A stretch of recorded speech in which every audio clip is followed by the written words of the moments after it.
നിങ്ങൾക്കറിയോ? അതായത് ഡോക്ടർമാർ മുടി വളരാൻ ഏറ്റവും കൂടുതലായിട്ട് പ്രിസ്ക്രൈബ് ചെയ്യുന്ന ഒരു മരുന്നാണ് മിനോക്സിഡിൽ എന്നത്, അല്ലേ?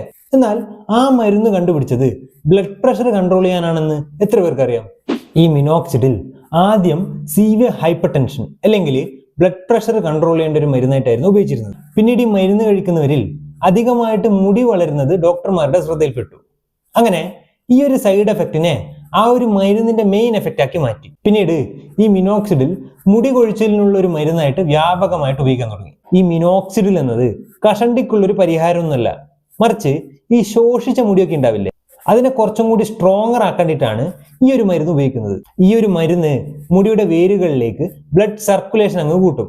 അതുവഴി ആ മുടിയെ കുറച്ചും കൂടി ഒന്ന് സ്ട്രോങ്ങർ ആക്കുകയും പിന്നീട് ഈ ഹെയർ ലോസ് കൺട്രോൾ ചെയ്യാനും സഹായിക്കും. ഈ ഒരു മരുന്ന് ആൻഡ്രോജനിക് അലോപേഷ്യ ഉള്ളവരിലും അതുപോലെ തന്നെ ആദ്യം മുതലേ ഹെയർ തിന്നാകുന്നവർക്കുമാണ് ഉപയോഗപ്പെടുന്നത്. ഈ ഒരു മരുന്ന് ആദ്യമായിട്ട് യൂസ് ചെയ്യുന്നവരാണെങ്കിൽ തുടക്കത്തിലേ ഉള്ളൊരു മുടി കൊഴിച്ചിൽ സാധാരണയാണ്. ആ ഒരു മരുന്നിന്റെ ഇമ്പ്രൂവ്മെന്റ് കാണാൻ തന്നെ ഏതാണ്ട് 3 മുതൽ 6 മാസം വരെ എടുക്കും.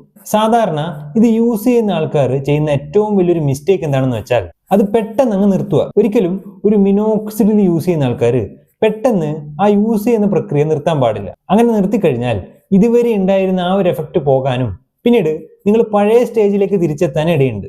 എപ്പോഴും കൺസിസ്റ്റന്റ് ആയിട്ട് പേഷ്യൻസോട് കൂടിയിട്ട് ഈ ഒരു മരുന്ന് യൂസ് ചെയ്യുക. ഈ മിനോക്സിഡിലൊന്നും യൂസ് ചെയ്യുമ്പോഴല്ല, മറിച്ച് അത് യൂസ് ചെയ്യുന്ന ആൾക്കാർ പെട്ടെന്ന് നിർത്തുമ്പോഴാണ് പ്രശ്നം.